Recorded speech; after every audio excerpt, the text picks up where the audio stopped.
Un garçon se réveille avec une claque sur la tête. Son père était déçu, disant qu'il était la honte de la famille. Mais ce qu'ils ignoraient, c'est qu'Euron maîtrisait tous les arts martiaux du monde. Dans le royaume de Crassus, à la frontière nord, une armée avance. Le duc Elian est stupéfait, criant que c'est incroyable. Des zombies se lèvent et marchent vers eux.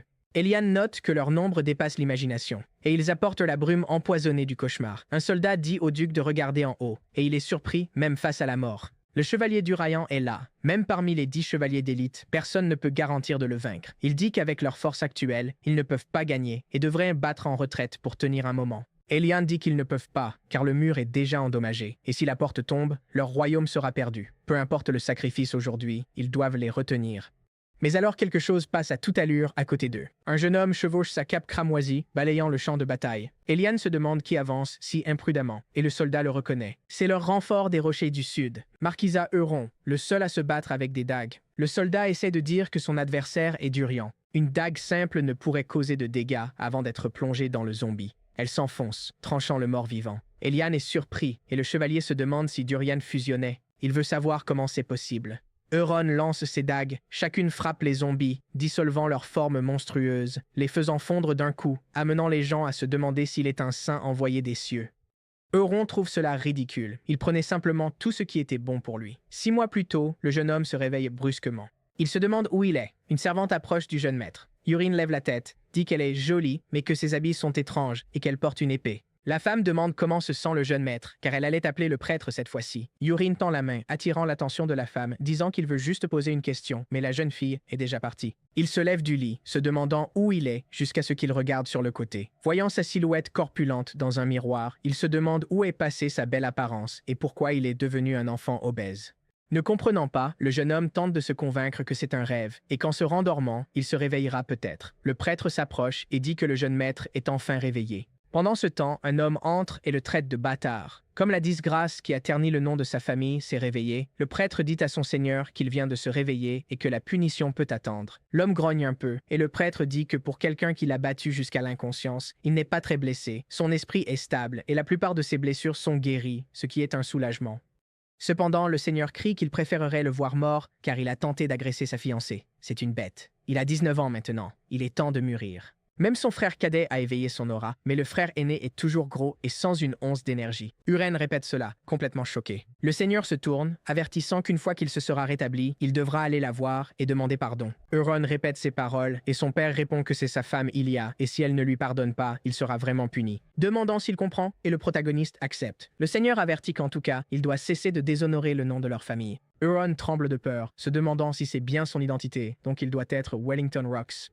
Le seigneur est surpris d'être appelé par son nom, traite l'autre de morveux et le gifle pour avoir osé appeler son père ainsi. Le grand gars est battu. Pendant plusieurs secondes, le prêtre tente de calmer son seigneur, mais sans succès. Irène pense que ce n'est pas possible. Cela doit être un rêve. Reprenant conscience après un moment, il se lève, surpris. Il se demande pourquoi il n'est pas retourné dans le monde réel. La femme s'approche et demande s'il est enfin réveillé. Urène appelle Aaron. La femme répond, mais elle est confuse quand il ne continue pas la conversation. Le protagoniste demande s'il est bloqué ici parce qu'il a embêté Ilia et a été assommé. Aaron confirme, mais demande pourquoi il parle si poliment. Urine est d'accord et demande s'il s'est vraiment fait battre comme ça. La femme confirme, ajoutant qu'en fait, il a agressé Lady Ilia et elle l'a frappé jusqu'à ce qu'il perde connaissance. Le protagoniste maudit sa vie, laissant la fille perplexe alors qu'il crie qu'il est fichu parce qu'il n'y avait aucun doute qu'il avait été transporté dans le web roman qu'il avait écrit, mais pas en tant que protagoniste. Au lieu de ça, comme le méchant minable qui humilie le héros et perd misérablement sa vie, se plaignant que ça ne pouvait pas être son destin. Eren appelle son jeune maître, mais il panique encore, disant que ce n'était pas un webtoon, un mot inconnu de la femme. Euron pense que le corps qu'il a pris est un déchet. Aucun talent, aucune compétence, aucun effort. Vivant juste pour le prestige familial, il perd sa fiancée au profit du protagoniste. Il tente de tendre une embuscade au protagoniste pour se venger, mais se fait battre encore, et il perd misérablement la vie. Dans une ruelle sans nom, Yurin se demande comment survivre dans un monde si incertain, réfléchissant au fait que c'est un monde fantastique et qu'il ignore les capacités de ce gros bonhomme. Mais au moins, il connaît les rencontres prédestinées et les objets que le protagoniste n'a pas encore. Il décide donc de se préparer vite. En se redressant dans son lit, il est gêné par le centre de gravité mal géré de son corps lourd. Eren demande si le jeune maître va bien. Yurin répond que non, mais remarque quelque chose de différent. La fille lui dit de se reposer. Le protagoniste pense qu'il ne le voyait pas avant, d'où son froncement de sourcils. L'écran du système était près d'Eren. Il montre que les capacités de la fille sont épée rapide, clair, miroir mental et adaptation d'aura. La fille appelle encore le jeune maître, Jürgen Ni, disant qu'il a été fou un instant, mais qu'il va bien maintenant et qu'elle devrait s'occuper de ses tâches. Eren accepte et se retourne pour partir. Tandis que le protagoniste l'observe, il pense à l'épée rapide. À l'origine, Aaron était bien plus fort et talentueux que les chevaliers ordinaires. Mais il veut savoir ce qu'est cette affinité, qui est à zéro. Il se demande si c'est un jeu de drague et si elle est apparue parce qu'il a joué à trop de jeux de ce style. Il veut comprendre quel genre de monde c'est. Le protagoniste réfléchit un instant, en considérant le comportement habituel de Yurin et l'affinité non négative.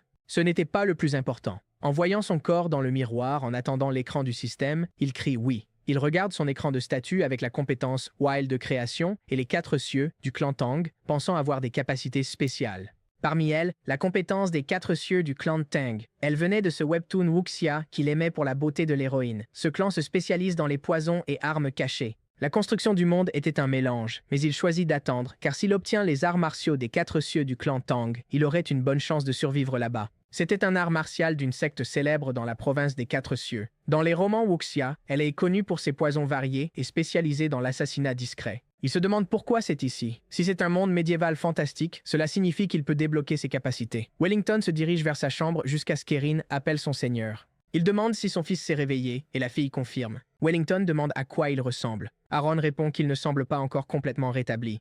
Il est tombé en essayant de se lever et son état semblait médiocre. Wellington dit que le père Helio a mentionné que la blessure n'était pas profonde. Mais son fils paraissait un peu étrange, car avant, s'il avait dû supplier Ilia de pardonner, il aurait fait une crise de colère. Mais maintenant, il l'accepte bizarrement. Sa personnalité n'a pas changé, juste surpris. Demain, il sera sûrement en colère, cherchant à se venger d'Ilia. Eren dit que son jeune maître ira progressivement mieux. Wellington se détourne, agacé, laissant la fille choquée. Il dit que même lui, son propre père, avait abandonné.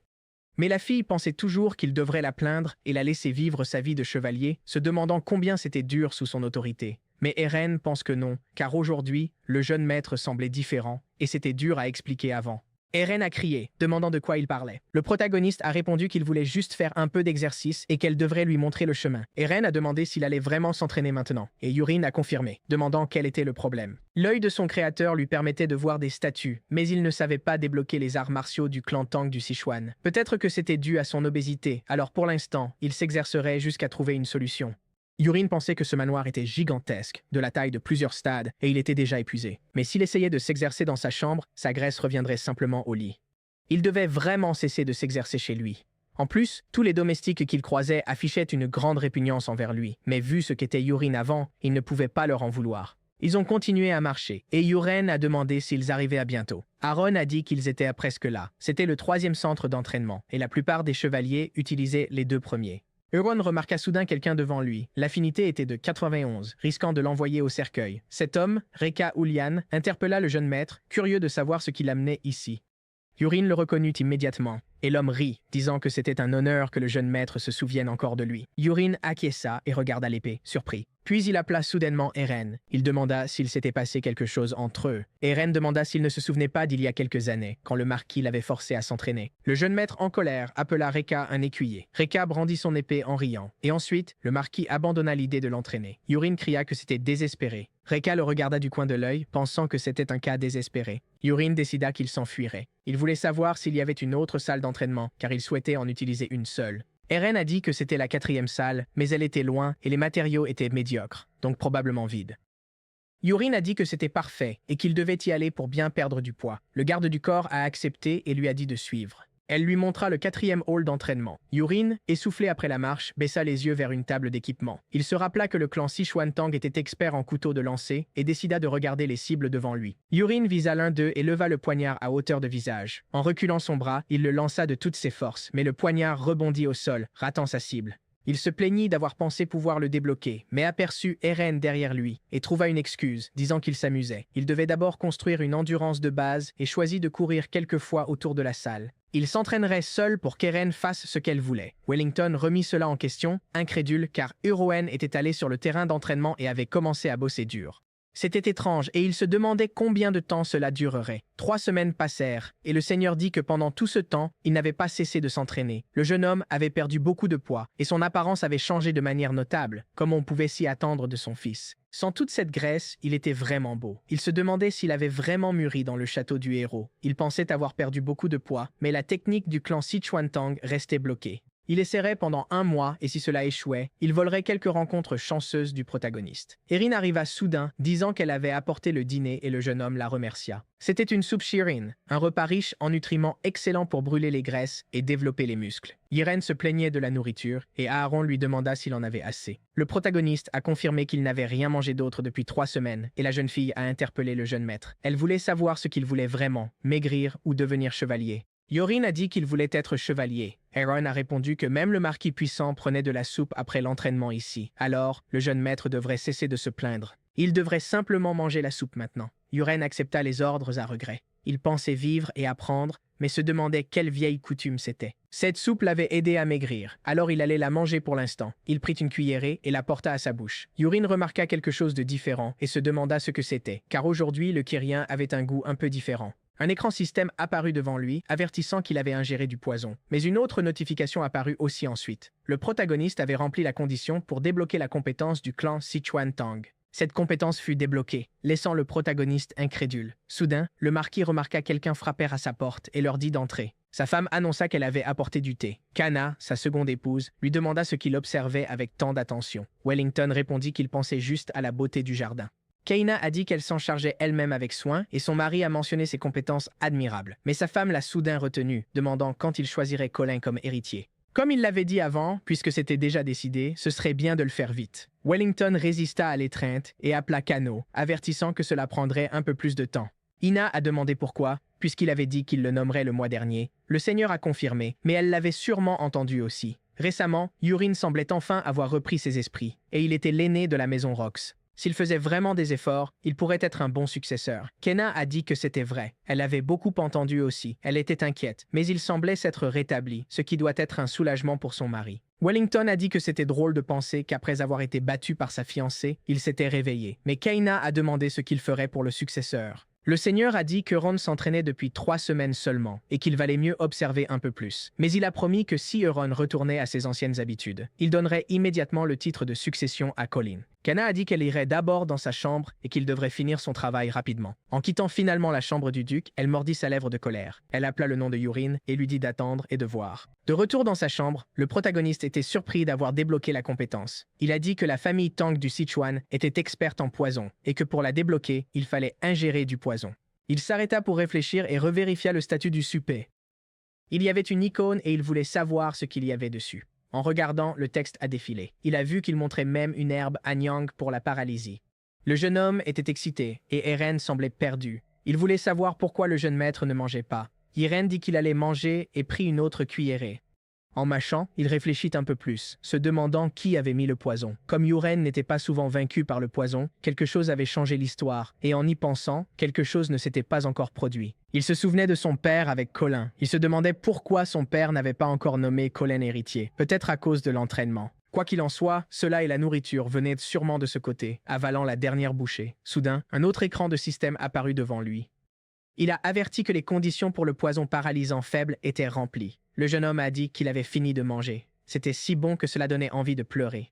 Eren était surpris. Irène a dit vouloir être seule un moment et a demandé si elle pouvait s'en aller. Le garde du corps a accepté. Elle lui a dit de se reposer car elle le verrait demain, et Irène a accepté, lui souhaitant une bonne nuit. Lorsqu'elle a quitté la pièce, le jeune homme s'est tourné vers le miroir. Il a dit qu'il allait vérifier le clan Tang du Sichuan. Il a ordonné à l'œil du créateur d'apparaître. Le système a montré son statut et le taux de synchronisation, tombé à 97. Urin a dit que c'était une interface intelligente et qu'il devait se concentrer sur la partie avec une icône plus. Il vit qu'il avait des compétences en arts martiaux empoisonnés et en armes cachées. Il décida de vérifier. Seule la compétence de faible paralysie était débloquée, mais il n'avait pas de technique interne. Le protagoniste a dit qu'il y avait de nombreux poisons et qu'il devait descendre pour voir que le dernier poison était l'invisibilité. Cela signifie qu'il faut d'abord débloquer les premiers, car c'est un système par niveau.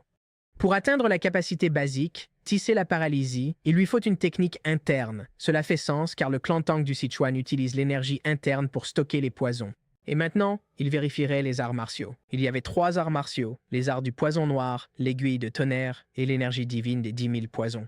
Irene a dit que c'était un choix facile, surtout pour un fan de Wuxia. Les arts martiaux du poison noir se concentrent sur le poison. L'art martial de l'aiguille de tonnerre se concentre sur l'équipement caché et l'énergie divine des 10 000 poisons. La technique met plus de temps à s'améliorer, mais elle lui permet d'améliorer son poison et son équipement caché. Il choisit cette technique, la façon dont le système canalisait l'énergie en lui. Yuren a dit que c'était incroyable. Les mantras de la technique étaient gravés dans son esprit. Il devait essayer de faire circuler l'énergie tout de suite. Enlevant sa chemise et s'asseyant sur le lit, il rassembla l'énergie dans son dentian. Le jeune homme sentit un flux étrange dans son corps. Ça devait être Qi. Il devait le guider à travers ses méridiens et le stocker dans son dentian pour renforcer sa force interne. Le lendemain, le jeune homme termina sa concentration. Il s'exclama « C'était incroyable ». Ses romans d'arts martiaux avaient raison sur l'entraînement nocturne sans sommeil. C'était réel et il ne se sentait pas épuisé. Son corps débordait d'énergie. Il sentait le Qi circuler. Il savait combien d'oiseaux étaient dehors sans même regarder. Il ressentait également une énergie chaleureuse dans son dentian. Et maintenant, s'il faisait circuler le kiwi dans sa tête sans miroir, la fenêtre de statue s'ouvrirait, montrant qu'il avait une étoile dans la technique. Le protagoniste perçut une aura familière derrière la porte. Il fixa cette direction jusqu'à ce qu'Erin l'ouvre, appelant son jeune maître pour le réveiller. Il avait l'air en forme, donc il n'avait pas dû dormir. Aaron a confirmé. Elle a répondu que ce n'était pas bien et qu'il devrait se reposer pour l'entraînement. Entraînement? Le protagoniste a nié, disant qu'il y allait déjà. Il se sentait super et était en forme, donc il devait s'entraîner. Erin hocha la tête, disant qu'elle préparerait d'abord le petit déjeuner. Elle quitta la pièce, se demandant quand le jeune maître avait commencé à se muscler. Près du terrain d'entraînement, Irene s'approcha des dagues sur la table. Il murmura « C'est vrai ». En ramassant une dague pour la lancer, il remarqua quelque chose de différent. Devant ses yeux, un réticule, comme dans les jeux de tir à la première personne. Il visa précisément la cible, bougeant vite tandis qu'Eren observait. Inquiète, Yurin lança l'arme et elle atteignit la cible, libérant une aura violette. Il a affirmé l'avoir fait, et le garde était impressionné. Le protagoniste a également libéré les armes cachées du système. Eren a interpellé le jeune maître, se demandant ce qu'il avait fait. Le protagoniste a dit qu'il ne savait pas non plus, et pensait que les résultats de l'entraînement du mois dernier apparaissaient. Elle a répondu que c'était impossible, complètement choquée. Irene pensa que c'était la première fois qu'il la voyait comme ça et se demanda s'il devait retenter. Il reprit le poignard. Il sentit que quand il lançait quelque chose, son énergie interne semblait jaillir de son dentian. Et c'était bien car cette fois, il lancerait plus vite et plus fort. Il l'a lancé à nouveau sur la cible en y plantant le poignard. La cible s'est même cassée. Aaron était stupéfait et le protagoniste souriait. Il pensait qu'avoir une visée comme dans un jeu était comme utiliser un hack. Croyez-le ou non, à l'époque, il y avait un jeu en première personne nommé Battle Attack, et il avait gagné le tournoi de l'Internet Café. Aaron se demanda ce que c'était. Le protagoniste voulait savoir si elle ressentait quelque chose de différent chez lui, et la garde répéta sa question. Elle répondit oui, et à part qu'il avait perdu plus de poids qu'hier, elle ne pouvait vraiment rien dire. Le protagoniste a demandé à propos de la perte de poids. Aaron a confirmé, disant qu'il s'entraînait quotidiennement et buvait de la soupe de Turin.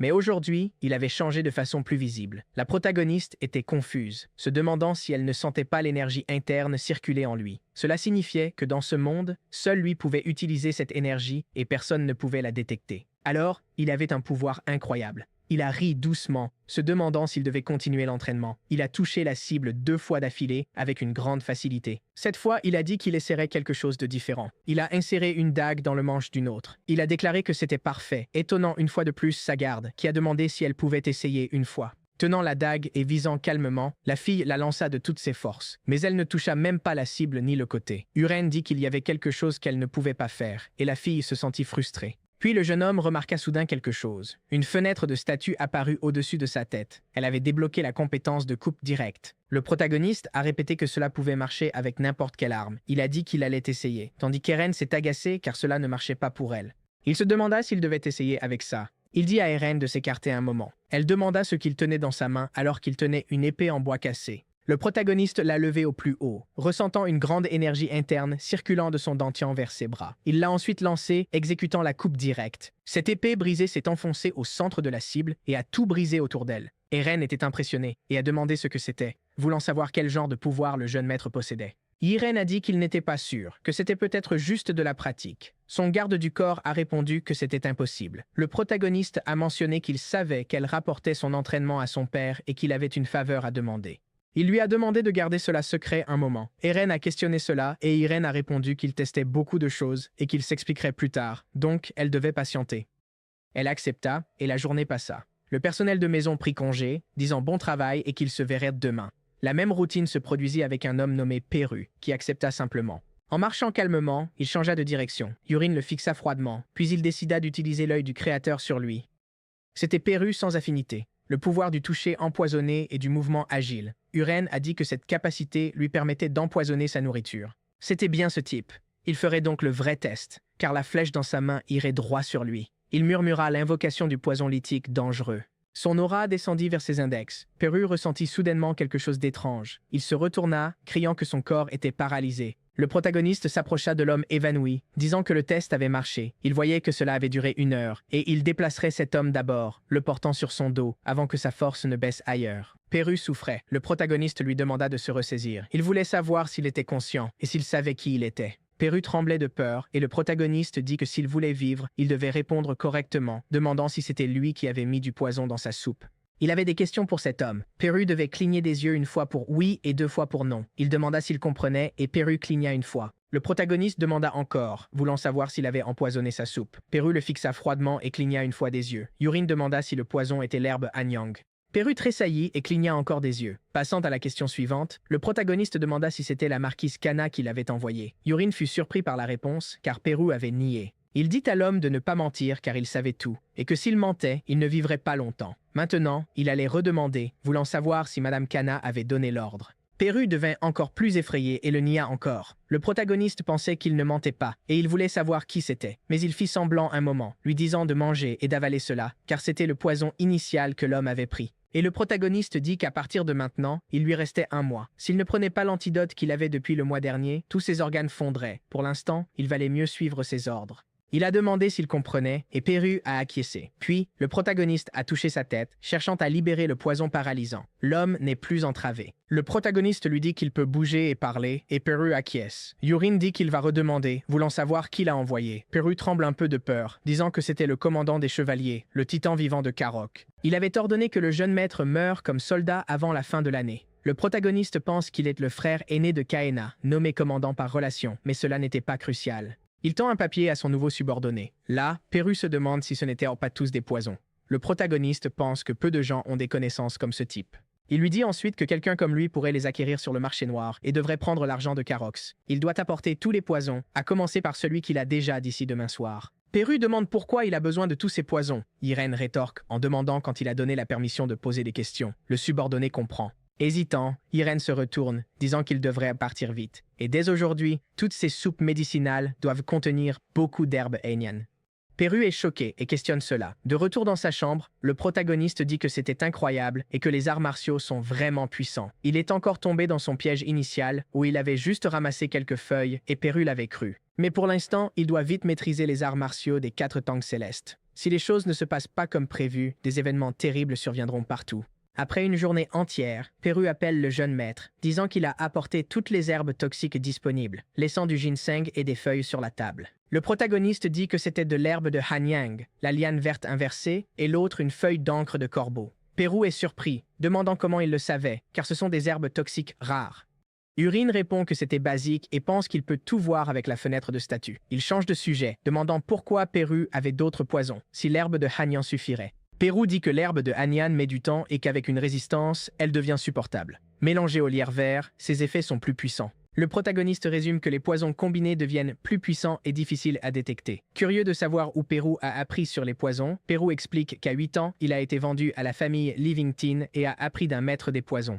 Il y avait environ 20 enfants, mais tous sont morts sauf lui. Urine pense que sans affinité pour le poison, les enfants ne survivraient pas longtemps. Perru ne semble pas reconnaissant envers la famille, donc il a gagné une personne utile, disant qu'il a bien fait et que c'était tout pour aujourd'hui. Perru remercie le jeune maître et lui souhaite une bonne nuit. Seul dans la pièce, le protagoniste pense qu'il est temps de commencer avec ses herbes toxiques. Là, il les mange tous en portant un à sa bouche. Le protagoniste sent qu'il va vomir à cause du goût. Son système l'informe que tous les poisons sont ingérés et qu'il y a un grand danger. Il doit méditer pour atteindre le niveau 2. Le protagoniste inspire profondément, tentant de se concentrer au maximum. Après un jour, Aaron frappe à la porte, informant son seigneur que c'est déjà le matin. Elle remarque que le jeune maître était déjà réveillé et est surprise car le jeune maître était assis sur le lit, en train de méditer. Elle se demande ce qui a bien pu arriver à son corps. Le protagoniste atteint 2 étoiles, acquiert le trésor draconique, l'art martial et 3 poisons en plus. Il se réveille avec un sourire. Elle veut savoir ce qui est arrivé au jeune maître, mais elle sent une odeur étrange et s'en plaint. Le protagoniste l'accepte simplement et se gratte la tête. Il pense que c'est vrai. Quand l'énergie interne et les arts martiaux montent d'un niveau, beaucoup d'impuretés quittent le corps. Il commence à marcher, disant que ça sent un peu et qu'il devrait ouvrir la fenêtre. Aaron lui demande de ne pas faire cela et d'aller directement au bain. Au fur et à mesure que la journée avance, elle guide le jeune maître. Aaron rit, voyant qu'il apprenait les mouvements de l'art martial des pas du dragon, une technique de mouvement et d'évasion optimisée utilisée par la famille Tang. Il n'en revient pas d'apprendre quelque chose qui n'existe que dans les romans. Pensant qu'il va juste copier les mouvements pour l'instant, Aaron appelle le jeune maître et se retourne, voulant savoir pourquoi il marchait soudain comme un ivrogne, et ce qui n'allait pas. Corps. Le protagoniste dit qu'il va bien et qu'elle ne doit pas s'inquiéter, riant en marchant de côté. Eren demande s'il va vraiment bien, car il se rend aujourd'hui à la salle d'entraînement 1, où il y a beaucoup de chevaliers. Le protagoniste assure qu'il ira bien. Il était juste curieux de voir comment les autres chevaliers s'entraînaient, et elle n'avait pas à s'inquiéter. Eren dit qu'ils sont presque arrivés. Les chevaliers s'entraînent avec ardeur, balançant leurs épées de haut en bas et de côté. Un chevalier est surpris et se demande qui est cette personne, car cette femme était la servante du fils aîné du maître. Mais ils veulent savoir qui est le jeune homme séduisant derrière elle. Les gens sont surpris, se souvenant que le jeune Ma a beaucoup maigri avec l'entraînement. Curieux de savoir quelle magie il a utilisée pour changer, le protagoniste pense que ce n'est pas ça. Peu importe si ces gars chuchotent. Son énergie interne lui permet d'entendre tout. Aaron montre un gars dans le couloir concentré sur l'entraînement, qui semblait être un apprenti. Mais sa posture était excellente, et il deviendrait probablement un novice bientôt. Ses mouvements étaient des formes basiques de l'escrime des rochers, donc le jeune maître devrait bien observer pendant que Yurin remarque ce gars. C'était Clyde, un personnage clé du roman qui devient l'allié du protagoniste. Il n'avait jamais écrit son passé avant d'être trouvé. Clyde balance son épée de haut en bas, et Euron trouve intéressant qu'il soit dans un endroit comme celui-ci. Une belle opportunité se présenterait plus tard. Aujourd'hui, ces chevaliers, qui ne l'aimaient pas, sont devenus ses cobayes. D'abord, il testera un Chengji, choisissant un chevalier aux cheveux violets comme cible. Il décide de l'activer et le chevalier le ressent instantanément, tombant à genoux tandis que d'autres personnes courent vers lui, voulant savoir ce que c'était et s'il avait besoin d'aller aux toilettes. L'homme le nie, salivant alors qu'il essaie de supporter la douleur. Il tombe au sol et les chevaliers crient qu'ils doivent appeler le prêtre. Mais soudain, la douleur de l'homme disparaît et son chef lui demande ce qui n'allait pas. La douleur avait disparu et le patron se demande s'il plaisantait et lui dit d'aller aux toilettes. Le chevalier essaie de soutenir qu'il souffrait réellement de PA urine, dit que c'était bien et que cette fois il activera la brume de désintégration de l'âme, qui provoque peur et confusion chez la cible à portée. Soudain, un chevalier entend un bruit sourd alors que l'homme devant lui devient un démon terrifiant. Aaron voit les hommes à terre, criant aux démons de partir. Elle se demande pourquoi ils agissaient comme ça. Dans son cauchemar, l'homme affronte un démon et un squelette qui essaient de le tuer, le maudissant. Mais soudain, tout disparaît. Il demande ce que c'était. Soudain, Eren pense qu'il ne peut pas les laisser perdre. Et cela suffisait pour les tests d'aujourd'hui, car c'était impressionnant. Il annonce donc qu'il rentre pour aujourd'hui. Aaron demande s'il part déjà, et le protagoniste répond que c'était bruyant là-bas et qu'il ira à la salle 4 comme prévu. En chemin, ils croisent une fille. Elle annonce qu'un invité pour le jeune maître est là. Missilia Marcus est venue le voir. La femme à la fenêtre dit qu'elle brisera vraiment la résistance de Ron cette fois. Se tournant vers le protagoniste, qui l'appelle juste par son nom, la fille rougit soudain et Euron demande si elle est déjà là.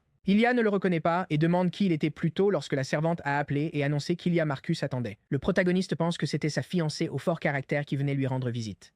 C'était sans doute à ce moment qu'elle a voulu rompre les fiançailles. Mais Urine refusait et lui disait de ne pas penser comme ça. Le jeune homme dit que la situation ne peut être aidée. De retour dans la pièce, le protagoniste répond que c'était lui, Yurin. La fille est étonnée, et il dit que ça faisait longtemps.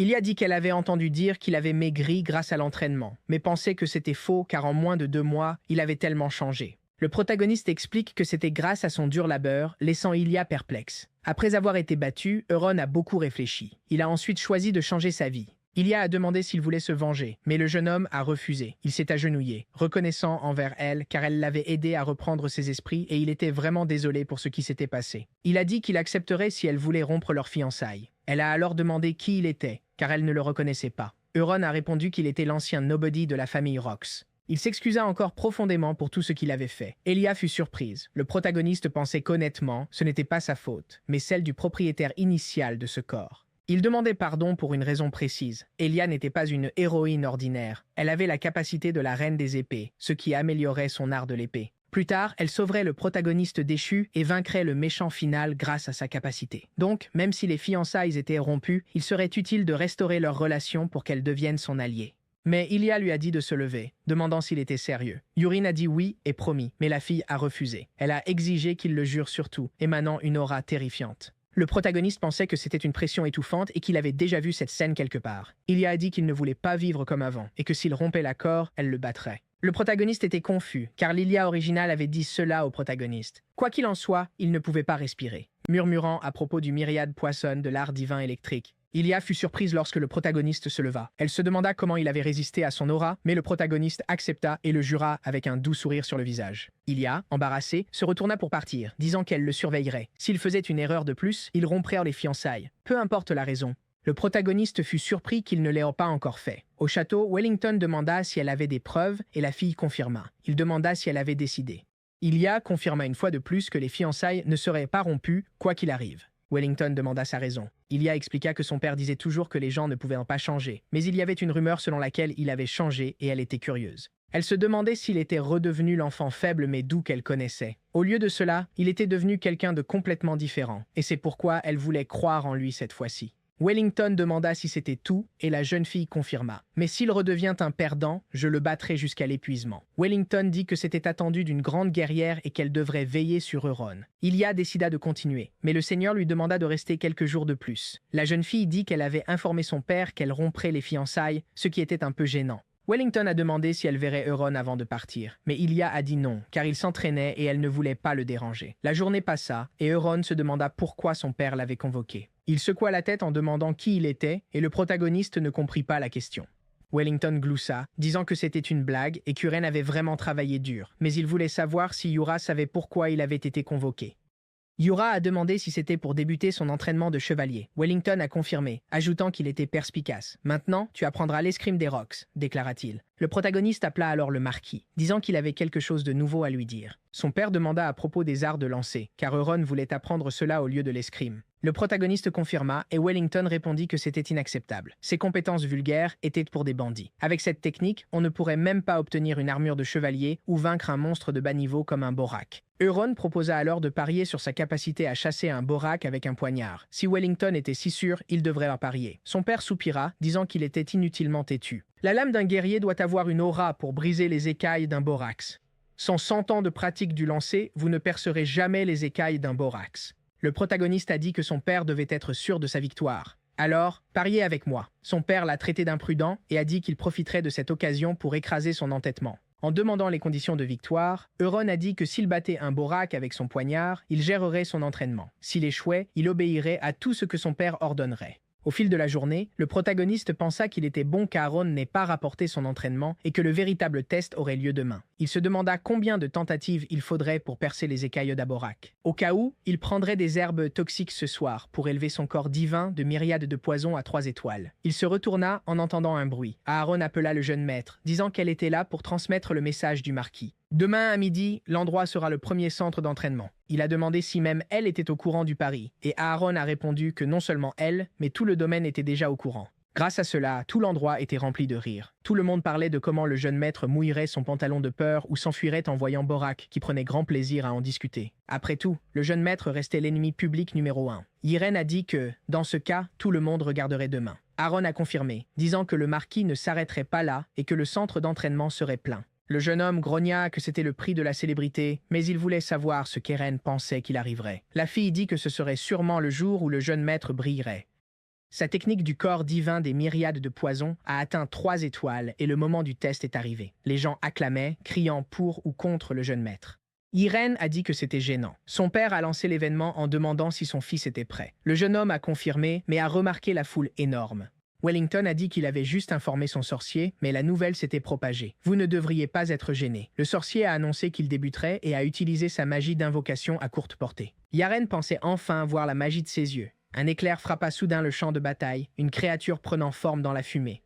Le protagoniste pensait qu'il y avait quelque chose d'encore plus incroyable que ça. Voir un monstre qu'il avait imaginé comme auteur juste devant lui. Un Borak, créature marine, mesurant 1,50 m de haut. Les gens pensaient qu'ils ne devaient pas le voir. C'était effrayant. Le protagoniste était épaté. C'était exactement comme ça qu'il avait imaginé ce monstre. Le Borak était une idée qui lui était venue à l'esprit en mangeant du sashimi de poisson violet, plein d'idées pour des monstres. Sans ses jambes et bras, il serait presque mignon. Le monstre fonça sur le jeune homme. Yurin vit l'attaque et l'évita, se déplaçant derrière la créature. Les gens étaient impressionnés. Et le seigneur a dit que ce n'était pas fini. Le beau Borak s'est retourné, déconcerté. Le protagoniste a pensé qu'il avait foncé sans réfléchir. Il n'était pas aussi rapide qu'il pensait. D'abord, il testerait la résistance de ses écailles avec un poignard. Puis, il remarqua quelque chose de différent. Il y avait une marque comme une cible montrant un point faible sur la créature. Le protagoniste a décidé de lancer le poignard. Son cuisse s'est concentré dans la lame, touchant le point faible. Le Borox ressentit une vive douleur et s'effondra, vaincu, stoppant tout divertissement pour le public. Le protagoniste grogna, pensant qu'il était tombé d'un seul coup. Les gens étaient impressionnés. Même Wellington était stupéfait. Tous acclamaient le jeune maître, disant qu'il l'avait vraiment fait. Il avait vaincu le Borak. C'était si génial qu'ils l'applaudissaient jusqu'à ce qu'une voix crie, espèce de garnement. Se demandant comment il avait fait cela, le protagoniste a dit qu'il avait visé soigneusement et touché l'endroit exact. Son père s'est plaint qu'il ne pouvait pas accepter cela car un Borak avait été vaincu par une simple dague, ce qui était impossible. Le protagoniste a demandé si le grand marquis Rox reviendrait sur sa parole. Son sorcier a interpellé le marquis, disant que sous le bras du Borax, il y avait un endroit sans écailles et que le jeune maître l'avait touché. Wellington se plaignait que c'était de la chance, mais le protagoniste disait qu'un pari restait un pari. Son père demandait juste un tour de plus, car il ajouterait une autre promesse à la place. S'il gagnait, il pourrait demander un souhait, mais s'il perdait, il devrait retourner apprendre l'escrime. Ils étaient d'accord, et le protagoniste était enthousiaste. Son père a dit que cette fois, l'adversaire serait un chevalier, pas un Borak. Il a demandé s'il acceptait le défi maintenant. Le protagoniste a dit oui, et que ça lui était égal. Il pensait tout le contraire, car c'était sa chance. Il allait affronter le commandant des chevaliers Karox, se demandant si cela pourrait être son occasion de briser l'arrogance de ce type. Mais il voulait garder le poison des roues et ne devait pas le lâcher pour l'instant. Wellington a dit qu'un chevalier formé serait trop pour lui, donc il mettrait un apprenti à la place, ce qui serait équitable. Le protagoniste réfléchit, se demandant s'il pouvait choisir le chevalier, et choisit Clyde comme adversaire. L'homme se dirigea vers l'arène, son épée dans le dos. Puis il dit que le marquis l'avait appelé et Wellington fit remarquer qu'il semblait très confiant qu'il allait donner une tâche à Clyde. L'apprenti accepta, disant qu'il exécuterait n'importe quel ordre de son seigneur. Il lui a dit de remettre ce garçon à sa place et Clyde s'est retourné. Le jeune maître a simplement fait un signe de la main, laissant l'apprenti déconcerté. Wellington a demandé ce qui n'allait pas et s'il doutait de pouvoir le faire. Clyde a nié, disant qu'il ferait ce qui était demandé. Le protagoniste lui a dit de ne pas trop s'inquiéter. Il lancerait seulement 3 dagues, et si Clyde les bloquait toutes, il gagnerait. Wellington demanda s'il avait vu l'arrogance du garçon et insista pour qu'il lui donne une vraie leçon cette fois. Clyde prépara son épée et les protagonistes firent le tour de l'arène. Les chevaliers lui dirent que s'il perdait, il n'aurait pas de dîner ce soir et devrait courir 100 tours autour du terrain d'entraînement. Une voix féminine dans le public dit que le jeune maître pouvait réussir. Il pensa que cette personne le soutenait. Clyde appela alors le jeune maître, annonçant qu'il était prêt, et Euron se retourna aussi. Il prépara son poignard, voulant commencer par éteindre les lumières. Mais il remarqua quelque chose d'étrange. Comparé à son combat précédent avec Borak, Clyde avait bien plus d'ouverture. S'il atteignait une ouverture, il pourrait le finir. Il ne laisserait pas cela se produire. Alors il lança son poignard. Il avancerait directement. Clyde a dit « OK » et a tenté de se défendre avec son épée. Il a dû reculer de 4 pas. Les gens se demandaient ce que c'était ce bruit. Cela ressemblait à un coup de canon. Wellington lui dit d'attendre et vit le poignard tomber. Il le ramassa, se demandant comment une telle force pouvait venir d'un poignard ordinaire. Clyde tremblait, son épée transpercée. Le protagoniste lui demanda s'il était prêt maintenant, car il avait vu ce qui arrivait s'il baissait sa garde. Il l'a prévenu d'être prêt, car cette fois, il donnerait tout, émanant une pression qui faisait trembler le chevalier en formation. Le protagoniste pensait qu'après tout ça, Clyde restait un personnage principal. Il ne perdrait pas comme ça. Euron pensa qu'il était temps et prépara sa dague pour frapper. Cette explosion formidable se produisit encore. En s'approchant du chevalier, Clyde tenta de contre-attaquer avec son épée. Mais une collision retentissante remplit l'arène alors que la fumée se dissipait. Les gens avaient en l'air étonnés. Le marquis ne pouvait pas croire le résultat. Clyde était tombé à genoux. Il tremblait de peur maintenant, son épée brisée en 2 morceaux. Puis il l'a laissé tomber, laissant le marquis Wellington sans voix. Il a appelé Uren, disant qu'ils devaient en parler, juste tous les deux.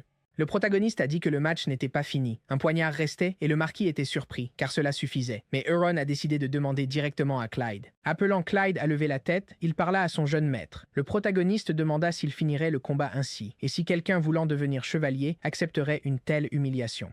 Victoire ou défaite, il devait brandir son épée jusqu'à la fin, car c'était la voix d'un chevalier. Il cria qu'il demanderait à Clyde encore une fois s'il allait abandonner ainsi. Le chevalier murmura légèrement, appelant le jeune maître, mais il demanda qu'on lui apporte une nouvelle épée. Se levant et débordant d'énergie, il affirma qu'il ne reculerait pas ainsi. Les chevaliers étaient surpris, et le marquis se demandait comment un novice pouvait éveiller son aura ainsi. Euron pensa que, comme prévu à ce stade, la capacité berserker de Clyde s'était manifestée. Maintenant, il pouvait essayer des techniques plus avancées. Les adversaires se fixèrent quelques secondes. Clyde appela le jeune maître, lui demandant de lancer son poignard. Wellington refusa intérieurement la situation. Pour qu'une telle aura apparaisse, c'était un talent digne d'un chevalier de haut rang. Se demandant ce que Yurin ferait, le protagoniste a juste dit que c'était bien.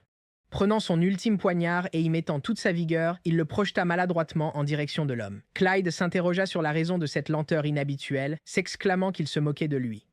Puis il a essayé de couper le poignard, mais celui-ci a simplement dévié au-delà de son épée. Il était déconcerté, et Wellington a pris conscience de la situation en voyant cet état. La dague s'était enfoncée dans le flanc de Clyde, frôlant de percer ses os, causant une grande douleur au chevalier. Il tomba au sol. Les gens se demandaient ce que c'était. C'était trop lent. Clyde devrait cesser d'exagérer, pensait-il, se demandant s'il y allait doucement. Juste parce que c'était le jeune maître, le protagoniste pensait qu'il devait y avoir plus de force interne intégrée, causant cette fois une douleur intense. Son père appela Euron, lui disant qu'il parlerait en plus tard car il avait gagné le pari aujourd'hui. Le protagoniste sourit. Clyde souffrait de sa blessure à l'épaule, mais le protagoniste le toucha, lui disant d'attendre un peu. En absorbant l'énergie, Clyde sentit la douleur diminuer. Il remercia le jeune maître et Euron répondit que ce n'était rien. Le chevalier s'excusa. Il a dit qu'au début, quand le poignard volait lentement, il croyait que le jeune maître le sous-estimait. Mais ce n'était pas ça, c'était une technique précise. Même un maître ne pourrait acquérir une telle technique aussi vite, donc il devait cacher sa vraie force. Il a demandé s'il y avait une faction secrète contre la famille du marquis, et si c'était pour ça qu'il avait caché sa force. Ce n'était pas surprenant. Il était étrange que seul le jeune maître soit resté. Euron pensa que c'était un noble sacrifice. Ce gars aimait toujours les théories du complot. Clyde, lui, dit que le jeune maître avait montré une attitude louable en se battant contre cette organisation secrète. S'il avait besoin de Clyde, il n'avait qu'à demander. Le protagoniste se demanda quand sa popularité était devenue si élevée et accepta, disant qu'ils se reverraient bientôt. Pensant que Clyde était un berserker au bon cœur, Clyde lui dit de lui faire confiance, car il prouverait que le jeune maître n'était pas un déchet, et il s'assurerait que tout le monde entende les rumeurs. Rester près de Clyde pourrait être utile, car un jour il mènerait des missions seul, ce qui serait avantageux. Erin a dit que le jeune maître avait beaucoup travaillé, et Irène l'a remercié. Elle a mentionné sa dernière technique, disant qu'elle n'avait jamais vu ça. Le protagoniste avait dit que c'était une nouvelle compétence et lui avait demandé ce qu'elle en pensait. Erin a dit qu'en le regardant, elle avait pensé qu'elle aurait perdu si elle l'avait affronté sans le voir avant, mais maintenant elle était sûre de pouvoir le bloquer. Le protagoniste pensait qu'elle bluffait, et parmi ses capacités, elle possédait l'esprit tranquille traître miroir, qui était rare et puissant. Euron répondit qu'elle s'entraînait comme chevalier depuis son enfance, et si elle n'avait pas baissé sa garde, elle serait devenue chevalier. Il lui a demandé si elle était satisfaite de la situation actuelle. Eren ne comprenait pas pourquoi la question était soudaine. Pendant la journée, Wellington se reposait dans son bureau. Le protagoniste entra dans la pièce, demandant pourquoi le marquis l'avait appelé. Son père dit « C'est juste nous. Quand nous sommes seuls, tu peux m'appeler père. » Cette formalité gâche l'ambiance. Yorin accepta, restant perplexe. Son père demanda quelle technique il avait utilisée hier, car même après avoir cherché dans des livres, il n'avait jamais vu un mouvement aussi étrange. Il s'entraînait depuis 1 mois seulement, et peu importe à quel point un génie est rare, apprendre une technique seule était impossible. Il voulait savoir ce qui s'était passé, et lui demanda de dire la vérité. Le protagoniste pensait qu'il ne pouvait pas le révéler, mais il avait quelque chose de prêt. Il dit avoir trouvé un livre, et son père s'en enquit. Le jeune homme confirma qu'en se promenant dans la bibliothèque d'État pour des manuels, il avait trouvé un livre. Curieux de savoir qui l'avait laissé par terre, il s'appuya contre le mur.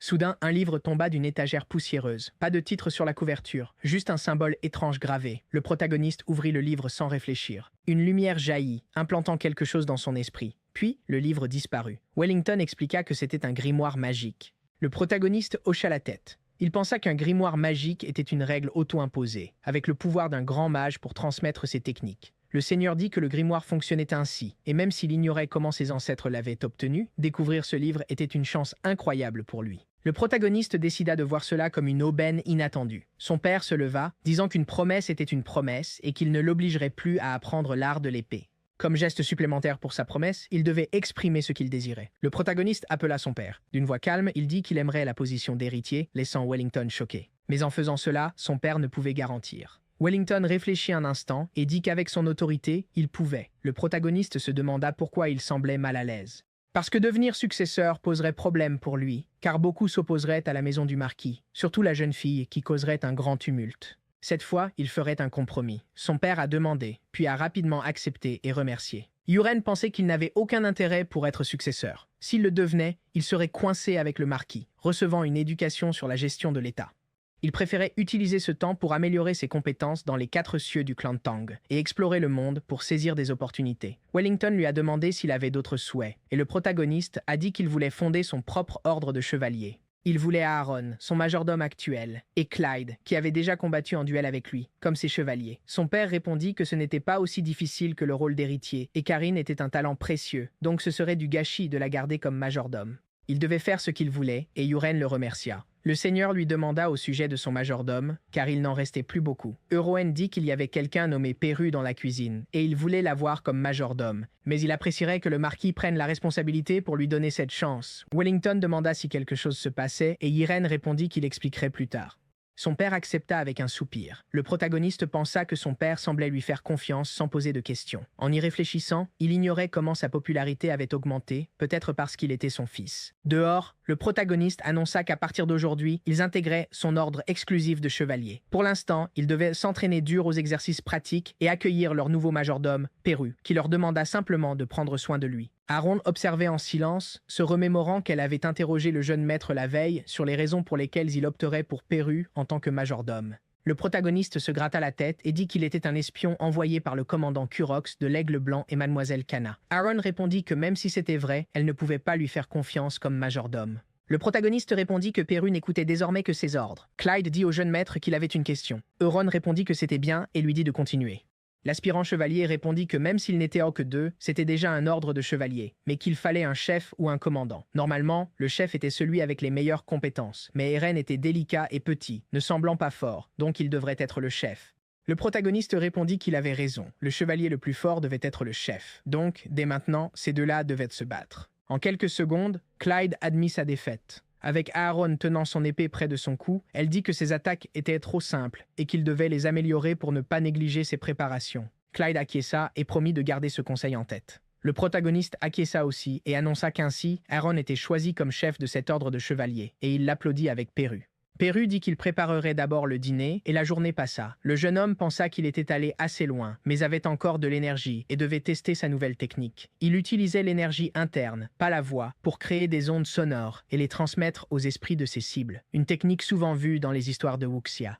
Il appela mentalement Perru. Perru répondit en se retournant, mais remarqua que le jeune maître n'était pas proche. Le protagoniste répéta son nom plusieurs fois, laissant son majordome déconcerté et effrayé. Yurin a demandé pourquoi il semblait si surpris, et Perru s'est plaint qu'il devenait fou, voulant savoir si c'était une sorte de magie noire. Le protagoniste a répondu que c'était un type de communication. Perru a dit que, comme il le pensait, Yo n'était pas seulement affecté par le poison. Il avait entendu que les mages noirs pouvaient utiliser les deux. Donc, le jeune maître était de ce genre. Le protagoniste fut déconcerté et lui dit de penser ce qu'il voulait. Il voulait savoir si le poison qu'il avait demandé la dernière fois était prêt, et Perru confirma l'esprit de Snake. Un poison extrait de 100 serpents venimeux était prêt. Le protagoniste lui a dit de s'assurer de mettre beaucoup de poison dans la soupe de célébration. Perru tremblait de peur en entendant cela, mais a accepté, disant qu'il comprenait. Le lendemain, le protagoniste se réveilla après sa méditation. Il soupira profondément, réalisant qu'il était toujours à 3 étoiles et que son énergie interne ne croissait pas comme il l'espérait.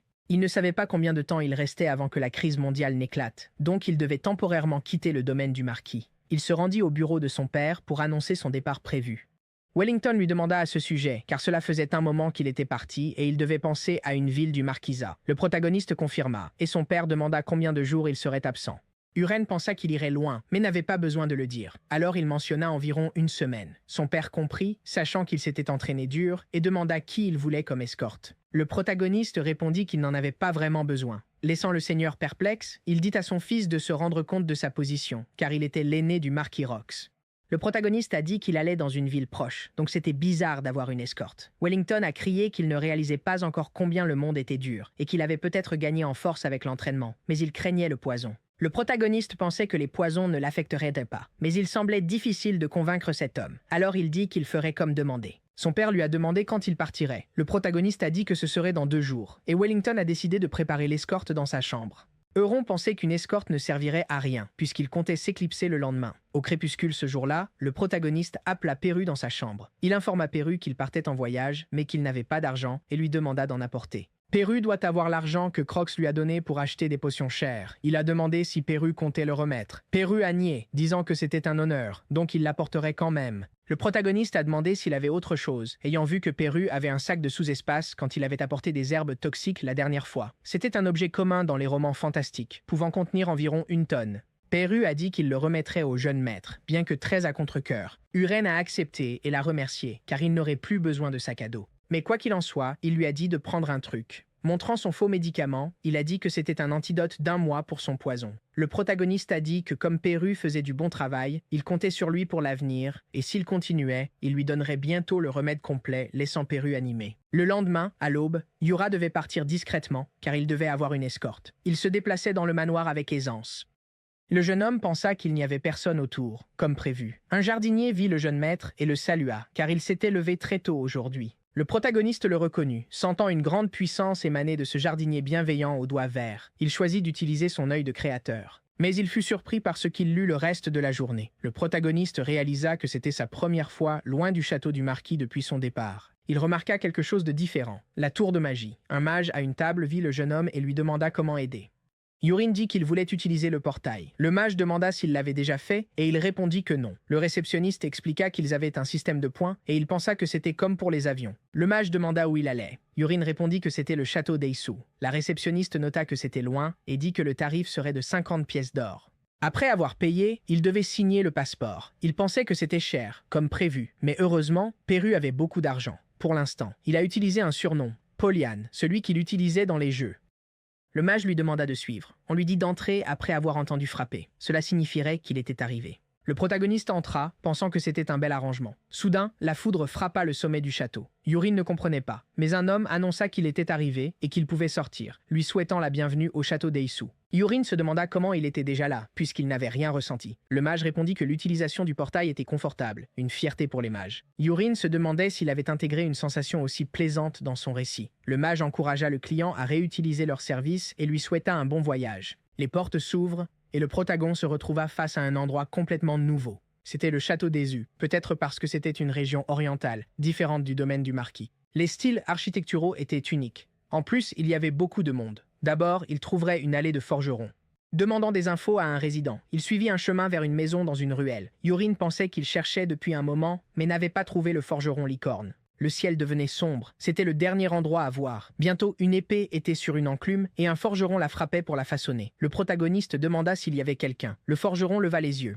Repérer le nouveau client et le protagoniste a confirmé. Mais il avait une question parmi les forgerons présents. Il voulait savoir si le forgeron connaissait quelqu'un appelé le forgeron licorne. L'homme répondit qu'il ne connaissait pas de forgeron avec ce nom ici. Euron se demanda s'il s'était trompé d'endroit, mais le forgeron ajouta que c'est le nom qu'il comptait utiliser pour sa boutique bientôt. Uren utilisa son œil de créateur sur lui. Voyant que son nom était Jiranox et qu'il pouvait créer des armes démoniaques, le protagoniste comprit qu'il avait trouvé le bon endroit. Il a demandé à voir les armes en vente. Le forgeron a indiqué qu'il pouvait aller voir. Uren a inspecté les armes et armures sur le mur, demandant comment allait le commerce. Le forgeron semblait confus. Il expliqua que, son magasin étant au bout de l'allée et ses compétences pas incroyables, même si des clients venaient parfois, il regardait souvent puis partait. Il n'était pas sûr de pouvoir continuer longtemps. Le protagoniste trouva cela intéressant. L'équipement là-bas n'était pas une blague. Il vit la rapière de l'esprit du vent, qui augmentait vitesse d'attaque et déplacement, et aussi la longue épée de l'esprit du feu, qui boostait force et endurance. Il demanda alors si Jiranox les avait forgées lui-même. Jiranox a dit oui, mais une fois finies, elles se sont avérées être de gros échecs. Forgées, les épées étaient anormalement lourdes. Même un homme fort ne pouvait pas les soulever. Personne n'a acheté ces armes. Euron pensait que c'était parce que des mains indignes avaient à toucher les lames. Si la bonne personne les tenait, le pouvoir de l'épée s'éveillerait. Il ne savait pas encore comment fonctionnait la vraie volonté, alors il déclara qu'il prendrait ces deux épées. Geronox répondit qu'elles étaient des échecs, mais le protagoniste dit qu'elles étaient parfaites pour Eren et Clyde. Il a réfléchi que ce n'était pas le trésor qu'il cherchait. Néanmoins, il a demandé s'il avait des armes très rouillées. L'homme n'a pas compris. Le protagoniste montra une boîte pleine de vieux outils. Le forgeron trouva étrange qu'il demande des armes rouillées. Il venait de les mettre de côté pour les vendre plus tard. Ces objets ne seraient pas utilisés de toute façon. Le protagoniste mit sa main dans la boîte, disant que c'était exactement ce qu'il imaginait. Geronox remarqua l'arme et dit qu'il ne l'avait pas fabriquée. C'était déjà dans l'entrepôt à son arrivée. Il ignorait d'où cela venait. Il a pensé à le jeter, mais l'a gardé. Le protagoniste a dit qu'il voulait aussi la dague, et Geronox a été surpris. Il a mentionné que, comme il ne choisissait que des armes défectueuses, il ne devrait payer que 2. L'or et la dague seraient un cadeau. Le protagoniste trouvait que c'était une bonne affaire. Si la vraie nature de ces armes était connue, il ne pourrait pas les acheter pour moins de 200 pièces d'or. Mais surtout, c'était le forgeron qu'il voulait vraiment. Il a donc répété que les affaires de Geronox allaient être mal et a proposé de fermer la boutique pour qu'il devienne son forgeron privé. Jiranox a dit que c'était soudain et qu'il ne savait pas quoi répondre.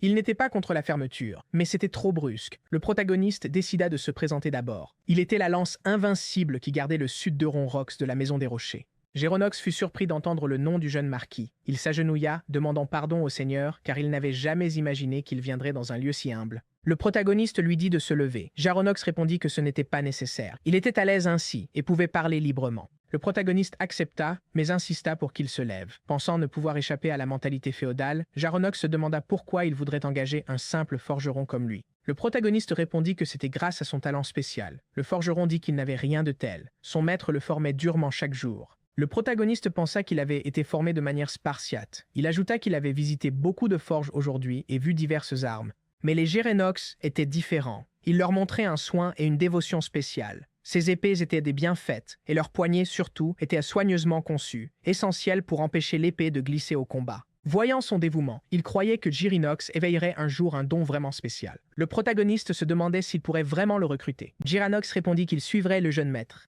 Mais il n'était pas comme les rumeurs le disaient. Le protagoniste demanda si cela concernait qu'il était inutile. Quoi qu'il en soit, il allait montrer quelque chose de drôle au forgeron. Il posa le bout de son doigt sur la dague. Puis il ordonna qu'elle s'éveille avec son sang, car c'était la relique Agnès aux 1000 formes. L'arme commença à léviter et s'échappa de la main du protagoniste. Le forgeron se demandait ce que c'était. Ça ressemblait à une épée légendaire avec un égo. Euron pensait qu'au départ, c'était le protagoniste qui devait l'avoir. Le système a demandé s'il souhaitait former un contrat d'âme avec Agnès, et le jeune homme a accepté. L'âme prit une autre forme. Avec une voix étrange, elle se demanda ce que c'était et qui il pensait être. Pour conclure un contrat avec elle, vous n'avez aucun talent de toute façon. Le protagoniste pensait qu'il était déçu de ne pas sentir de mana de lui, mais sa façon de parler était arrogante. L'épée a dit que c'était agaçant. Un gars comme lui voulait vraiment un contrat de toute façon. Comment sais-tu pour mon enchantement de libération? Le protagoniste a répondu qu'il l'avait entendu d'un grand prophète. Pensant qu'il inventait cela pour rendre son histoire cohérente, Agnès se demanda comment le grand prophète avait pu parler à quelqu'un comme lui. De toute façon, vous devez connaître mes capacités. Le protagoniste a confirmé qu'Agnès était un équipement modulable, se divisant en corps principal et secondaire, pouvant prendre toute forme imaginée par l'utilisateur. Dans l'histoire originale, le protagoniste utilisait une épée et un bouclier. Même si l'arme secondaire était perdue, elle revenait au corps principal. Ayen a dit qu'il ne savait sans doute pas l'utiliser, car elle nécessitait du mana. Il devrait abandonner pour ça. Le protagoniste observait en silence. Il a dit qu'elle était bruyante, en montrant l'arme. Il pensait pouvoir l'utiliser telle une bague. Ayen a dit que c'était brûlant et semblait fondre. Pendant ce temps, le protagoniste pensait que l'énergie interne s'accordait bien avec le mana. Il appela Géronox, demandant combien de temps Gérynox voulait rester ici. Le forgeron dit que 2 jours suffiraient. Dans 2 jours, au crépuscule, un protagoniste devait le rencontrer au parc central du château. En chemin, il reconnut une voix. Ilia demanda ce que c'était et pourquoi il était là, laissant le protagoniste confus. Il se posa la même question, pensant que la scène devant le parc central lui semblait familière. C'est là que le protagoniste avait rencontré Ilia. La jeune fille demanda ce qui n'allait pas avec Uren, et le jeune homme s'excusa. Pensant que l'histoire avait changé, Ilia descendit de son cheval, rappelant qu'elle lui avait demandé pourquoi il était là. Le protagoniste cherchait un forgeron. Elle trouvait cela étrange, car la famille Rox en avait beaucoup. Euron a expliqué qu'il voulait engager quelqu'un de façon indépendante. La fille a dit que s'il l'avait dit plus tôt, elle aurait pu aider, mais le protagoniste avait déjà trouvé quelqu'un de bien. Il arrivait. Uranox appela le jeune maître, demandant s'il avait attendu. Le protagoniste répondit que non, disant qu'il était arrivé au bon moment. Il présentait sa fiancée, Ilia, quand quelqu'un interrompit, appelant le chef d'équipe. Ils allaient me repartir et voulaient savoir qui c'était. Ilia appela Musk et présenta son fiancé, Uran Rox. L'homme répéta avec une peur sourde dans la voix. Il a dit que c'était incroyable de voir un membre de la famille Marquis Rox ici, se présentant comme le chef de la 5e division nocturne de la famille Marquis. Musk Malone, c'était son nom. Le protagoniste a dit que c'était un plaisir de le rencontrer. Il pensait qu'il en savait déjà assez sans l'explication complète de Musk. En bref, Musk était un figurant pathétique avec une personnalité fade. Alors que Musk et ses chevaliers avançaient, des enfants ont bloqué leur chemin. Le protagoniste est intervenu et une bagarre a éclaté. Ilia est arrivé à temps, arrêtant tout, et ainsi leur relation a commencé. Mais l'essentiel était que le protagoniste accompagne Ilia et Bat au combat et la sauve d'une situation mortelle.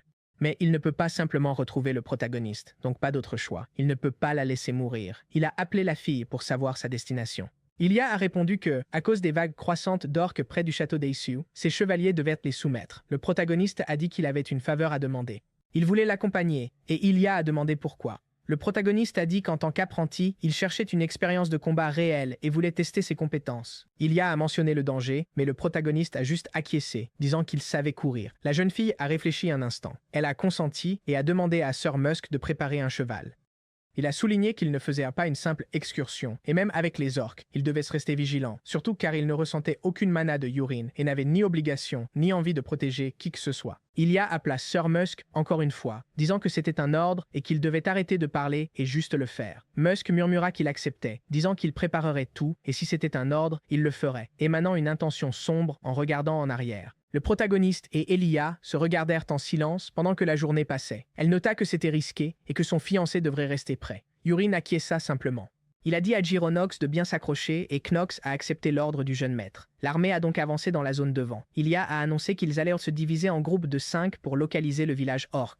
Ils ne devaient pas attaquer d'abord, mais revenir et signaler s'ils trouvaient quelque chose. Ensuite, ils se diviseraient et elle suivrait ce chemin avec son groupe. Ils avancèrent et la journée passa jusqu'à la nuit. Un soldat a dit que les traces étaient éloignées et dures à trouver. La nuit tombait et il se demandait quoi faire. Ilia a répondu qu'ils n'avaient pas le choix. Pour l'instant, ils allaient revenir. Mais un bruit soudain balaya le groupe. C'était un signal de fusée. Et il y en avait un sur un autre chemin aussi, se répétant ailleurs. Ilia a demandé combien ils en avaient vu en tout, mais Euron pensait que c'était 4 et n'avait pas compté. Le chef a décidé d'aller d'abord vers le désert au nord-ouest, alors ils ont commencé à s'y diriger. Ilia vit quelque chose en arrivant. Tous ses soldats étaient morts. Les membres de son groupe étaient choqués. Même l'armure avait fondu, et ils se demandaient quand cela les avait touchés. Ilia ordonna d'aller vers le signal de fusée du sud, alors ils s'y dirigèrent rapidement. Elle vit pareil en arrivant. Tous ses soldats étaient morts. Son compagnon avertit qu'il devait vite aller à la zone suivante, mais Uren interrompit, disant qu'il ne pouvait pas partir. Ilia douta et appela son mari. Le protagoniste avertit que les orques traquèrent les soldats un à un et qu'à ce stade, ils n'avaient aucune chance de gagner. Il devrait stopper l'opération et envoyer un signal de détresse pour rassembler les forces. Son soldat lui dit de se taire, affirmant qu'il ignorait comment avancer dans une telle formation. Il disait que tout était gâché par un voyou comme lui. Yoraen se rappelait que dans l'histoire originale, le protagoniste était aussi accusé. Il avait été maudit par les lecteurs pour les avoir fait manger des patates douces à cause de ça, et souffrait maintenant de stress post-traumatique. Musk affirma que Yura ne connaissait rien aux batailles, mais le protagoniste lui dit de se taire, laissant le soldat complètement choqué. Il tomba soudainement au sol, souffrant, mais Ilia le nia. Elle a appelé son fiancé pendant qu'il disait aux subordonnés de connaître sa place. Musk a compris et a supplié pardon, tandis que le protagoniste se contentait de regarder. Il se tourna vers Ilia, pensant que dans l'histoire originale, elle n'écoutait pas le protagoniste et se perdait dans ses pensées. Yuren lui dit de décider elle-même, se demandant si c'était vraiment le moment. Ilia a reconnu qu'elle n'avait pas pris le temps de réfléchir posément. Il devait envoyer le signal de fusée bleue afin de rassembler les troupes. Le signal s'est élevé dans le ciel peu après, visible à travers toute la forêt. Yurin s'est reposé avec le groupe. Juronox a dit que le jeune maître était incroyable. Il avait agi selon sa volonté. Le protagoniste répondit que ce n'était rien. Le forgeron dit que les soldats les rejoindraient, mais Euron pensa que beaucoup ne pourraient peut-être pas venir. Il réfléchissait à cause de ce salaud de Karuya qui s'occupait d'eux. Gironox appela le jeune maître, lui demandant ce qu'il attendait. Le protagoniste répondit que c'était une véritable bataille.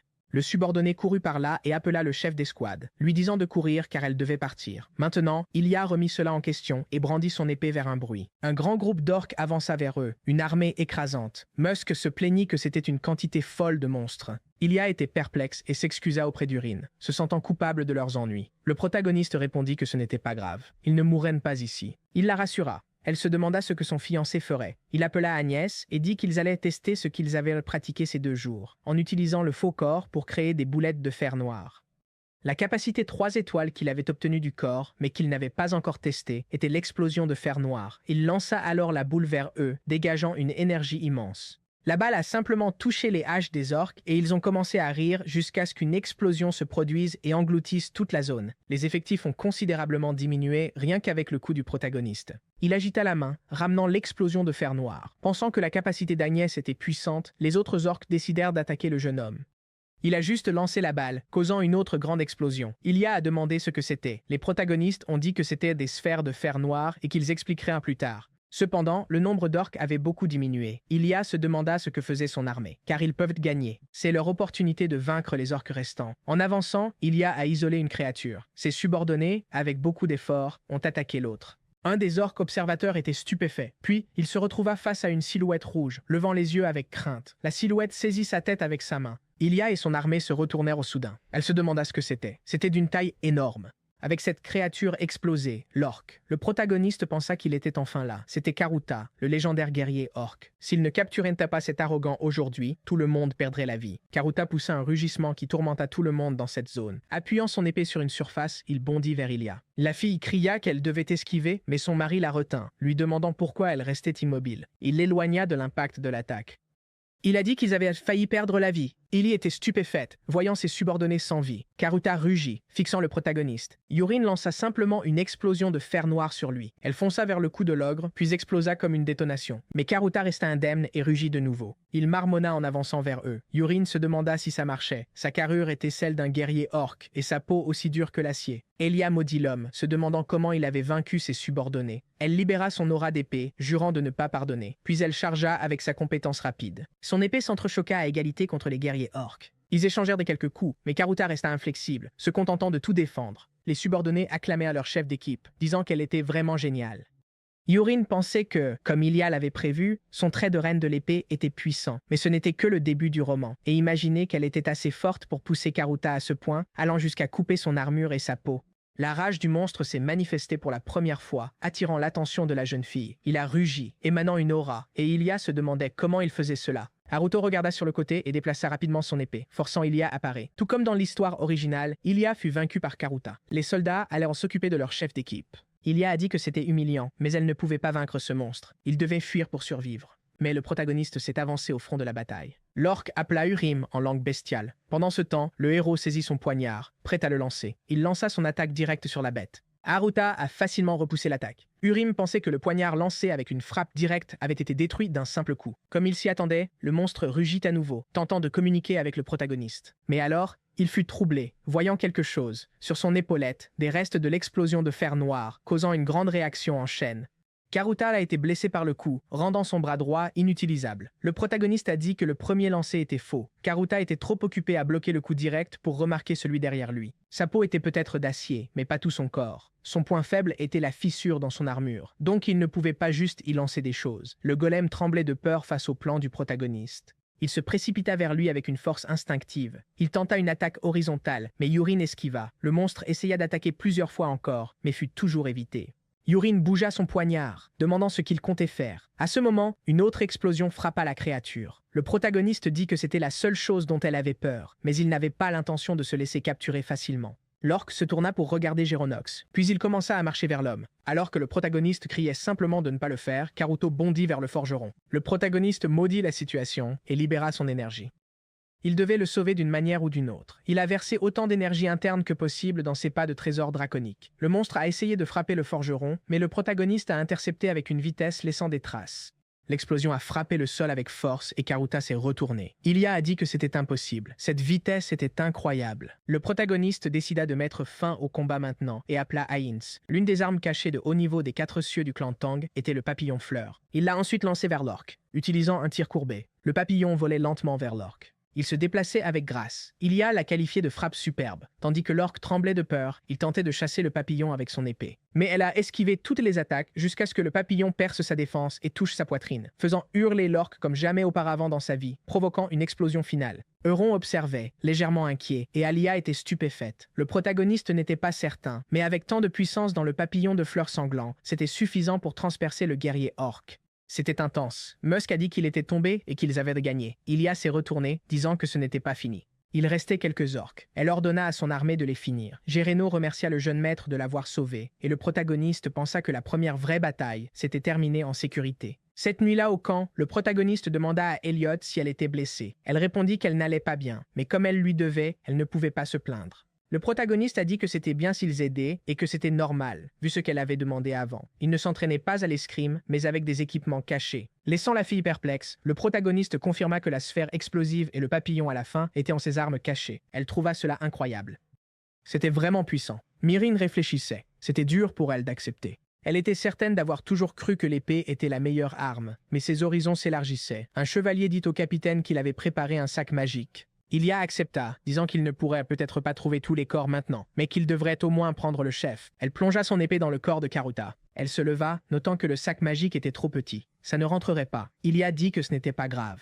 Ils étaient là pour garder, donc pas de raison de culpabiliser. Mais la nuit tombait, il fallait rentrer. Ils partirent à cheval. Quand Musk rencontra le capitaine, elle demanda où il était allé. Le signal de feu avait eu lieu depuis longtemps. L'homme, l'air perplexe, expliqua qu'ils avaient été attaqués par des orques loin et avaient été retardés par le combat. Ilia comprenait, mais voulait savoir où étaient les autres, car seuls deux restaient. Musk dit qu'ils avaient été vaincus et que les orques étaient plus forts que prévu.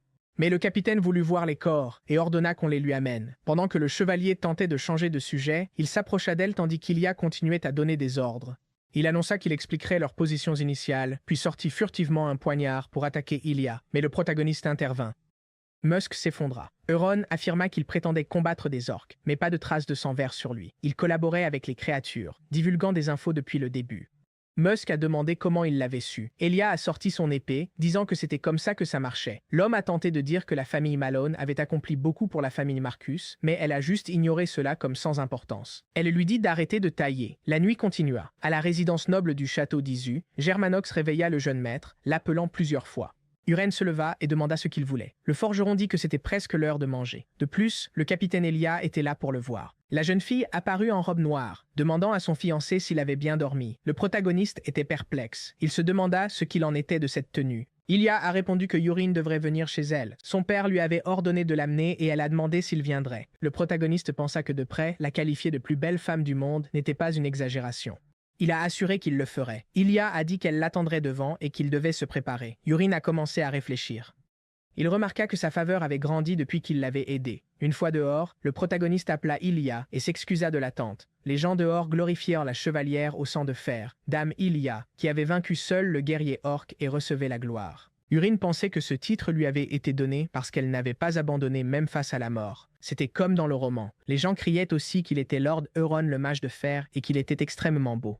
Le protagoniste était confus, pensant que ces surnoms venaient des soldats. Il supposa qu'il l'avait vu manipuler des sphères métalliques et pensa qu'il était mage. Alors Ilia l'appela soudain. Elle répéta qu'elle était vraiment reconnaissante d'avoir été sauvée 2 fois. Le protagoniste répondit qu'elle n'avait pas besoin de le dire, c'était normal. La fille a dit qu'à l'aube, elle était allée dans la forêt pour récupérer les corps du terrible champ de bataille. C'était déchirant de les voir partout dans la forêt. Puis elle réalisa quelque chose. Sans lui hier, ils auraient fini pareil. Le protagoniste baisse les yeux, pensif. Ilia dit qu'elle s'entraînera plus dur et deviendra plus forte. Elle surpassera tout le monde sans exception et ne sera plus jamais vaincue. Euron pense qu'elle a vraiment épanoui son talent. Les mages ont préparé le portail pour le domaine Marcus. Ilia a dit que, comme ce n'était pas loin, son père avait envoyé des mages familiaux. Ils devraient repartir rapidement. En se retrouvant au centre du portail, les mages ont incanté et la téléportation a eu lieu. Irène et Géronox étaient émerveillés. Ilia a dit qu'il n'avait pas visité son territoire depuis un moment. Le protagoniste a pensé que le paysage avait changé en un instant. Un peu étourdi, Géronox se demanda si toutes les familles nobles avaient des résidences aussi grandes. Quoi qu'il en soit, il semblait que le protagoniste était convié à un repas. Dans l'histoire originale, il ne mangeait que la soupe de chirin du domaine du marquis chaque jour.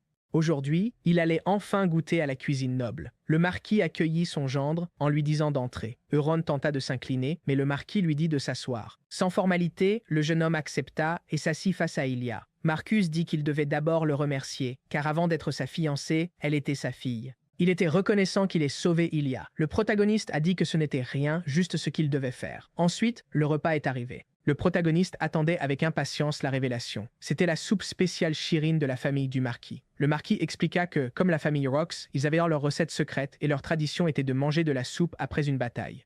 Alors, profitez-en. Euron remercia pour le repas, se persuadant qu'il pouvait le faire. Soudain, pendant qu'il mangeait, le marquis demanda quand il prévoyait de se marier. Le protagoniste était perplexe, et le marquis a mentionné que c'était au sujet de sa fille. Euron a supposé que c'était un test. Le marquis ne l'appréciait sans doute pas, car son affection était à 10 même après avoir secouru sa fille. Il a dit qu'il se marierait maintenant s'il le pouvait, et Ilia était gêné. Le protagoniste a ajouté qu'il n'était pas encore l'héritier de la famille, et que son passé troublé faisait que les gens le méprisaient. Pour être digne d'Ilia, il se transformerait, et une fois héritier, il la prendrait pour épouse. Le marquis a demandé s'il pensait que c'était possible, car il avait entendu que son jeune frère était un génie. Pensait-il vraiment pouvoir surpasser son frère et devenir héritier? Euron a répondu qu'il en était capable. Le marquis a ri, disant qu'il avait vraiment changé, comme les rumeurs le disaient, et qu'il le soutiendrait. Mais il changea de sujet, disant qu'avant l'arrivée d'Euron, un message était venu de Wellington. Sa présence avait déjà atteint la famille Rox, et quelqu'un l'avait informé par communication magique. Le protagoniste a demandé ce que son père avait dit, et le marquis a répondu qu'ils devaient discuter. Après le repas, le protagoniste l'a remercié et a observé Ilia pendant qu'elle mangeait, se demandant pourquoi elle était encore de mauvaise humeur. Quoi qu'il en soit, il semblait qu'il avait impressionné Marcus. Dans une autre pièce, la communication débuta. Un mage a apporté l'orbe à la maison des Rox, puis a commencé à projeter l'image du Seigneur. Le protagoniste a pensé que c'était comme un projecteur ou un appel vidéo. Le jeune homme a appelé son père et a demandé pardon, tandis que son père maudissait le gamin. Mais il a ensuite demandé s'il avait été blessé quelque part, et le protagoniste a nié. Wellington a immédiatement changé de sujet, voulant savoir s'il était vrai qu'il avait sauvé Ilia et vaincu un guerrier orc. Le protagoniste a dit qu'il avait juste eu un peu de chance. Son père a compris, disant qu'il entendrait les détails à son retour et voulait savoir quand il rentrerait. Uren a décidé qu'il rentrerait après-demain. Son père l'a averti de ramener son frère quand il viendrait, laissant le jeune homme choqué. Le marquis a dit qu'Uren partirait tôt demain, mais qu'il serait bon qu'il reste quelques jours, et Yurin a répondu qu'il le voulait. Son père lui avait confié une tâche. Le marquis a dit que c'était dommage, mais qu'il lui fournirait des portails magiques pour voyager confortablement. Uren a soupiré, mais a décidé de refuser, peu importe sa gratitude. Il était à un stade où il devait améliorer ses compétences en s'entraînant seul, et il vaudrait mieux ne pas se détendre avec un téléport. Le marquis a dit qu'il était vraiment devenu une autre personne. Il était enthousiaste de voir combien Euron deviendrait fort, et le protagoniste le remercia. Ilias sourit, et Euron pensa qu'elle avait dû apprécier. Dehors, le protagoniste pensait avoir une raison d'éviter le téléporteur de la famille Marcus. Giranox nota que le chemin vers la capitale était dans l'autre sens, et Urine avait dit qu'ils iraient de là-bas. Le protagoniste dit qu'il devait s'arrêter quelque part avant, la grande montagne près du Marquisat, appelée Clairière du Dragon. Géronox se demanda pourquoi, disant qu'il voulait y aller avant la forge. Il a demandé si le jeune maître ferait un vœu, mais le protagoniste a dit non. À la place, il prendrait un trésor, pensant que c'était quelque chose que le protagoniste original découvrirait plus tard. Ils ont continué à marcher à travers cet endroit. La grotte, connue sous le nom de Clairière du Dragon, abritait l'espèce autrefois. Son subordonné a noté qu'il était tôt, mais qu'il y avait déjà beaucoup de monde. Il a demandé s'il y avait vraiment un trésor là-bas, mais les protagonistes ont dit que c'était faux et que le monde était plein de secrets. Donc Giranox devait suivre car ils allaient devant la montagne, et Giranox a accepté. Il marchait, et le forgeron respirait fort, disant qu'il n'y avait rien. Le protagoniste se demandait si c'était ça, l'entrée qu'il avait faite en forme de portière. Il regarda autour, se demandant si quelqu'un était proche. Le protagoniste décida d'ouvrir la portière de la voiture. Il fut stupéfait quand la porte prit forme et s'ouvrit sur le côté. Jaronox a dit que c'était impossible, mais le protagoniste a décidé d'entrer quand même. Ils sont entrés jusqu'à ce que la pierre se referme. Le forgeron a remarqué que c'était plus lumineux qu'il ne l'avait pensé. Voyant que c'était une pierre précieuse, Uren lui dit de ne pas la toucher, car un piège serait déclenché. Jaronox demanda quel genre de piège c'était, mais le protagoniste expliqua que tout l'espace deviendrait probablement une mer de feu.